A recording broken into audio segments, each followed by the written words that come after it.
विधवा का संघर्ष। दुनिया में बिना किसी कमाते पुरुष के जीवन बिताना कितना मुश्किल होता है, और ख़ास करके किसी गृहिणी के लिए।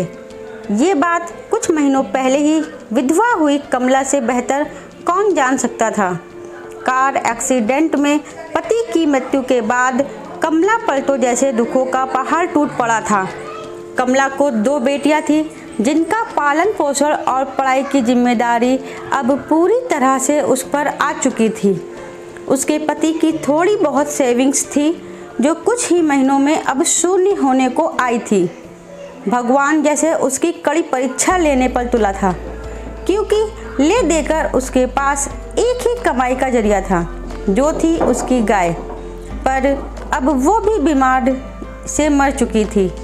कमला को दिन रात बस यही चिंता सताने लगी कि अब आगे का गुजारा कैसे होगा, कैसे मैं अपने दोनों बच्चियों को खाना खिला पाऊंगी, और कैसे उनको कपड़े लत्ते दिला पाऊंगी या स्कूल भेज पाऊंगी। दिन रात की चिंता में कमला का चेहरा मुरझा रहा था, जो साफ साफ देखा जा सकता था। कमला के कई सारे पड़ोसी थे, मगर वह सिर्फ नाम के थे।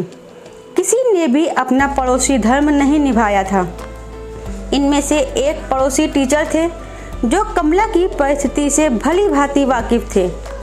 एक दिन इस टीचर ने कमला को अपने पास बुलाया और समझाया, देखो कमला, कुछ दिनों के लिए अगर मैं तुम्हारी मदद कर भी दूं, तब भी इससे तुम्हारा कोई भला ना हो पाएगा। अगर तुम्हें अपनी परिस्थिति बदलनी है तो तुम्हें खुद ही इसमें बदलाव लाना पड़ेगा। कमला ने बड़ी निराशा भरी आवाज़ में पूछा, भला मैं कर ही क्या सकती हूँ? मेरे पास तो कोई नौकरी भी नहीं है। टीचर ने कहा, नहीं नहीं कमला, मैं तुम्हें नौकरी करने के लिए नहीं कह रहा हूँ। मैं जानता हूँ कि तुम कढ़ाई बुनाई का काम बहुत अच्छा करती हो। बस इस काम में अपना मन लगा दो। जितना ज़्यादा कर पाओगी उतना यह काम करो। इसके अलावा तुम बाकी फालतू के खर्चे जैसे कि चाय का खर्चा कम कर दो। इसकी बजाय तुम लोग दलिया का पानी उबाल कर भी पी सकते हो। इससे चाय से होने वाले नुकसान से भी बचोगे, और दलिया का पानी जो सेहत के लिए अच्छा होता है, ये तुम्हें और कई बीमारियों से बचाएगा। और इस तरह से तुम थोड़ा थोड़ा पैसा बचाकर अपने लिए फिर से गाय खरीद सकती हो, और अपनी रुकी हुई जीवन की गाड़ी को आगे बढ़ा सकती हो। कमला को इस भले शिक्षक की बात में कुछ दम लगा। उसने वैसे ही किया जैसे इस टीचर ने उससे करने के लिए कहा था, और देखते ही देखते 1 साल बीत गया। साल के अंत में कमला के पास इतने पैसे बच गए थे कि वह एक गाय खरीद सके। दोस्तों, ज़िंदगी में सुख दुख उतार चढ़ाव आना बहुत ही सहज बात है।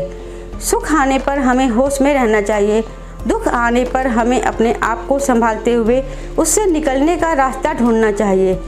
बस इसी तरह जीवन आगे बढ़ता है। दोस्तों, मुझे उम्मीद है ये कहानी आपके दिल को जरूर छू गई होगी। दोस्तों, कहानी अच्छी लगी हो तो वीडियो को लाइक कीजिएगा। चैनल पर नए हो तो चैनल को सब्सक्राइब करना मत भूलिएगा। मिलते हैं अपनी अगली कहानी में, तब तक के लिए राधे राधे।